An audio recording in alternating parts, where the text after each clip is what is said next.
Hello everyone, my name is Zyna Oversee and I'm your host on The Waiting Room with Zyna.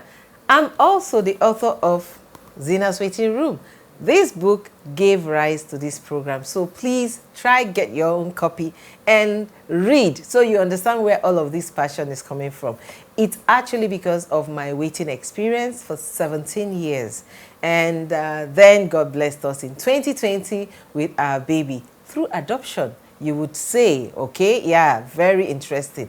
And it's been an amazing blessing in my life. If you have not got this book, read it. You can get it on Amazon, Bambooks, or even on Okada Books. Or then you can also DM us. We'll find a way to send you a copy if you're in Nigeria. And today we are on our 5th episode. Hey!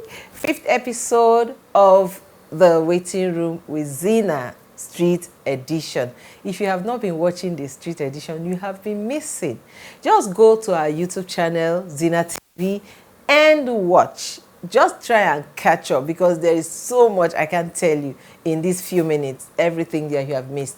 Go back and watch. Remember to like, comment, hit that notification button after you've subscribed, and let everyone you know come to our channel and watch this program because it is blowing up. A lot of feedbacks we're getting from the streets, from the people who know me, people who don't even know me, private chatting, DMing me and sending messages and calling. And I'm loving the testimonies. Some people are now thinking about adoption. I'm loving the testimonies. So if you have not been watching, this is the time to start. Today, we are talking about another interesting topic. Yes, today's topic is IVF. It will surprise you what you will hear today from the streets. I mean, people have different opinions about things. So today's episode is going to be very, very important and interesting. Sit tight. Call everyone you know to come and sit down and watch this program with you because it is really interesting. I don't want to give anything away. I want you to watch, listen, and then we'll come back and discuss.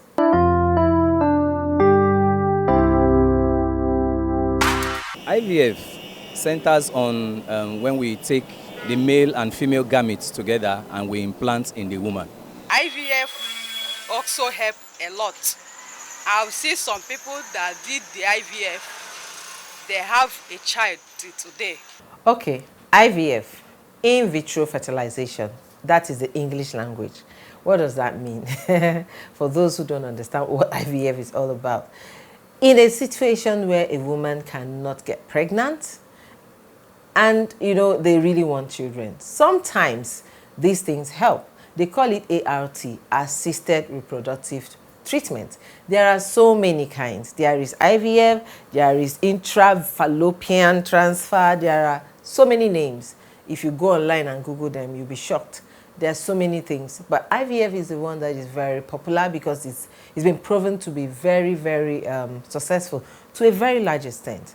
So just like the first guy said, in a situation where the woman cannot get pregnant, sometimes the womb is okay to carry. But the problem is just that process of fertilization. When it cannot happen like that, they have to do IVF. So it's recommended for those who are looking for children. I did try it. It's not 100%, but it presents, a lot of successes. I tried it twice and it didn't work. And then, of course, we kept trying other things. But in so many cases, it has worked. So if you want to get pregnant and you cannot, you might want to try it. But let's hear what the people on the street have to say about it. The in vitro fertilization process is an advisable process because in recent times it's been proven to be successful, and then it also helps to maximize the risk chances of older patients trying to conceive. So I would say IVF is a yes for me. IVF. To me, IVF, I don't see anything wrong with it. I don't see anything because nobody would you won't be happy not having a child. IVF to me is helping women, helping men, helping women. People that cannot give birth, at least by doing that, you'll be called mother. And the man, your husband, will be called father. I've seen many, like 2 or 3 people some of them, one had twins, a boy and a girl. The other one had triplets, 3 boys. Now their parents, their mothers. She's a mother and the husband is a father. It's not easy though. It's not, because the pressure is not only, it's not really from the, it may not even come from the husband or from the wife. It's from the family, either families, where they'll say, especially the families of the husband. You know, in this our culture, it does a whole lot and makes one discouraged. But if you can just forget about what people say, doesn't matter. God could bless you through that. A lot of stories that I've heard, but the one I shared with you earlier was the experience I had. And not even that alone. There was a friend too that I can remember vividly. Though they later traveled out of Nigeria. She had an IVF after 16 years of marriage and no issue. She had triplets at the end of the day. So it brought joy to them. So I don't think it's something we should shy away. But because of our African mentality, maybe that's why people are shying away from it. You see, this our African mentality thing, it's a real problem. African mentality, African mentality, African mentality. There is nobody who today is looking for children who should be thinking about African mentality. I don't think it comes to play. You want a child. What has African mentality got to do with anything? Because most times, the people who are always telling you this African mentality, they are the ones who don't have problem. Because if you have the problem, you'll be looking for the solution. But, well, you know, sometimes it shocks me, the kind of reaction I get from people when things like this are discussed. Let's keep watching. It's an individual. The individual will see it in different kind of problem. Like I have, like my sister now, she lives in abroad. She has been inside the marriage for like I think 16 or 17 years. So I think for her, she don't want that kind of IVF stuff. She just came to Nigeria. She went to this motherless baby's home. She went there and adopted a boy and a girl. So some people might feel like that IVF is kind of release for them. Others will feel like, well, let me stay. Well, there's nothing wrong with adoption. She chose that option. Like I said, I don't have problem with any. I have tried them all. Surrogacy, IVF, adoption, one worked for me. And given the opportunity, I will try them again if I want to. And I don't have any issues with that. But if you want to do this, please make up your mind. Don't let what people say guide you.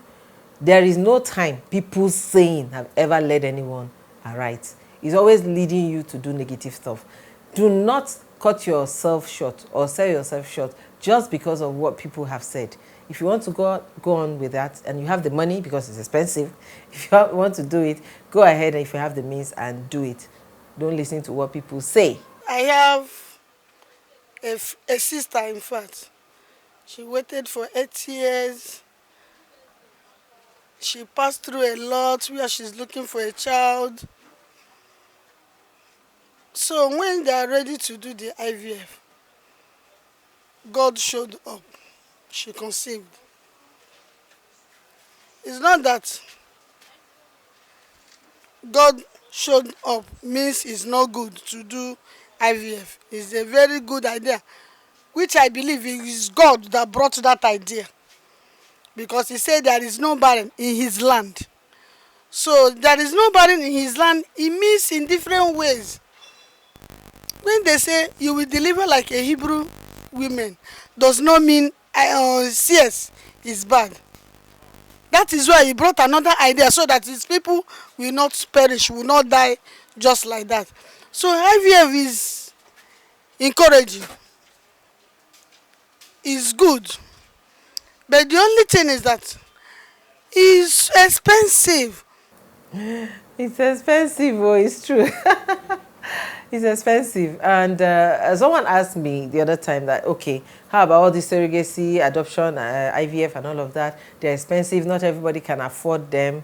What do we say about them? Well, it's true. They're expensive. And there are people who can afford them. What we are here to say is that if you want to and you can afford, go ahead. It's not everybody that can afford everything. I mean, some people, when they are traveling, they will rather fly. Some will go by road. Some will go by night bus. There are different ways. If you don't have children and you desire them, you would have to learn to work hard, because everybody keeps saying it's expensive.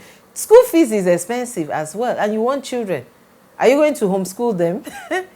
You know, diapers are expensive. Everything about having children now is expensive. It all boils down to what kind of life you want to live and what kind of standard you want for your family. So if you want anyhow, you get anyhow. But if you are going to sit down and plan it and say, okay, I want my kid to go to this kind of school, that kind of school, it starts from now. So if you can have that mindset and work hard and make money to send them to the best of schools, you should be able to work hard and get money to go and do your IVF or adoption or surrogacy. Okay, so no one is saying it's a walk in the park, but might as well work hard and get the money and do it, because the joy supersedes anything. Unless you just want to sit down and fold your hands and wait. If you wait, it might happen. It might not happen. It might happen later. But you want to have children who have, you know, at least started growing up before the rest will come. So it just depends on what standard you are setting for yourself. Let's go back and watch. It is our own blood that you are giving to them to produce it. That one, it is more better than that adopting the children. You see, his own argument here now is that he prefers the in vitro, the IVF, to adoption, I think, because here it is your child, it's the blood and all of that. Although for me, none of that matters. What matters is having a baby, but he has a good point. Okay, I personally think IVF is a good idea, and my reasons are that your eggs are being taken and planted back into you. So we have some people who can conceive naturally. So if you can conceive naturally, but you are able to produce eggs from your system, and then they are taken and, planted into your system again for you to be able to have a child, I don't think there's anything wrong with that. I personally, we encourage anyone who isn't able to conceive naturally to go for IVF. If that is the only option, and I love my wife, I don't want separation to come up. So I can always say, okay, if that should be the last option, then let's try it and see. IVF is a very wrong process. It is wrong in the sense that why must one remove an egg from a woman and remove the sperm from a man, then put it back into a woman? What happened to the former normal process that we know of a man coming together in a union with a woman? I mean, it is like coming against the law of nature, coming against what God has already prepared down for us. It is like telling God that I can do better than you. No. No, sir.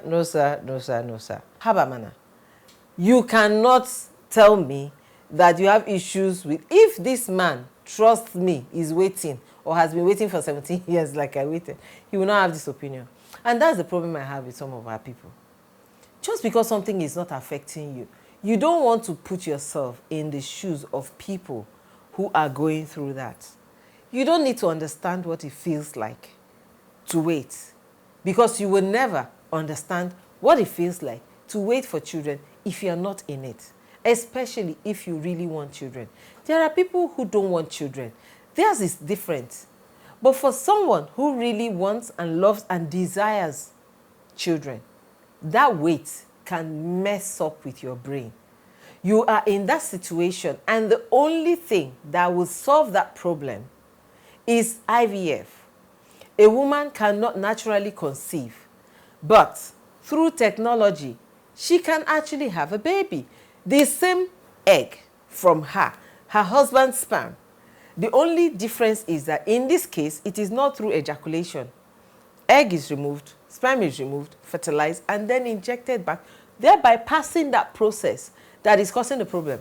So it goes straight and situates and begins to formulate. The baby is beginning to grow from there. And you say you have problem with that? Haba. How do we have problem with that? And now we're saying that means we are saying we are more than God. Who gave us the idea to do this in the first place, if not God? Who gave the medical practitioners, the medical experts, the idea to do this? Okay, so I needed to pause, and I pray, Uncle, that you are watching, because you need to understand. I mean, thank God you granted us this interview, and I love you for that. I want you to listen to it again from another person's perspective. So let's not, condemn what other people are doing just because it does not affect us. Let's have an open mind. Nobody is saying that we're bigger than God. We cannot say that. The people that tried it, they tried to build the Tower of Babel. What happened to them? If IVF was demonic, God wouldn't even let it happen.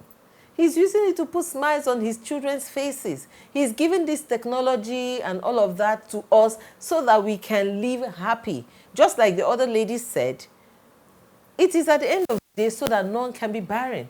So he's giving us ideas. In the olden days that you're talking about, sir, people were not dressing like you are dressing now. So we cannot go back, keep going back to the olden days. No, we are moving forward. And this technology, look at us now using phone. I'm sure he has a phone. iPhone is constantly updating. Android is following after. At the end of the day, you will buy them because of what you can get. Cars are updating every day and moving on. And you choose not to move on mentally. How does that even work? You cannot be in this 21st century and decide to practice what happened in the 10th century or whatever. Who does that? Nobody. No one should. No one should challenge God. Whatever God has already put for himself and said this is how it's supposed to be, that is how it's supposed to be. It's not for we human beings, because we now have science to our... we can now do whatever we want with science, making donors. Maybe one way or the other, we can now cure a little bit of cancer when it is not really cancer. Then we now feel that we and God are now together. No. It is not done. It's not done. For me, it's a very wrong process. We can still go back in the day when you say, okay, a man and a woman get married, then the man and the woman, they come together and do their thing. What stops with that process? Nothing. I believe it's a wrong process, honestly. It's God that bring that idea. If it's not God that give that wisdom, I don't think that it will be in this world. It will be in the world. It's God that gave. That was why God still said there is no barren in the land. Due to many people are finding it difficult to put to bed. That was why God bring that idea again to make sure everybody will have a child. Shekina, simple. If that is the only option, why not? At the end of the day, you are the one who is going to enjoy your children in the house. So I don't know where people are getting these ideas from, that it is wrong. I don't know the Bible they read or Quran they read. I don't know where they got it from, but hear it from me. I have lived like a childless woman for 17 years. I know the difference between then and now. You don't want to miss it. If you want to have children and the only option is IVF and you can afford it, please, brothers and sisters, go ahead and do it. I always tell people, you see this, what will people say? Drinking Panadol for other people's headaches will never solve your problem. Whatever you want to do, as long as it is okay, it is right, it's legal, and your spirit accepts it, go ahead and do it. People will come around, but even if they don't come around, don't worry about those ones. There are other people who will cheer you on. There's nothing you do in this world that you have 100% thumbs up from everybody. It's not going to come.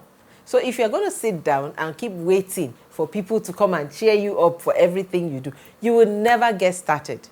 If you want to have children, go ahead. Through IVF, go ahead. You have our blessing. If you want to know where to go and do it, you can also DM us. We'll just point you in the right directions. The ones we know that are tried and tested and results have come out of it. We'll probably just help point you there. But do not stop having that idea just because someone says what will people say, okay? And this is where we draw the curtain for today on our show. Thank you for watching. Thank you for all the likes, the comments, the sharing. Thank you for those of you who have subscribed to our YouTube channel. If you are yet to subscribe, please do it now. Now. Now. Yes, you do it now. Just subscribe. Hit that notification button so that you get all the notifications whenever we post our videos. Don't forget, we are coming to you all the time, Fridays, 7 p.m. Central African time, on YouTube, on Facebook, and on Instagram. We post our links and all of that. So please stay with us. Thank you for watching. Bye.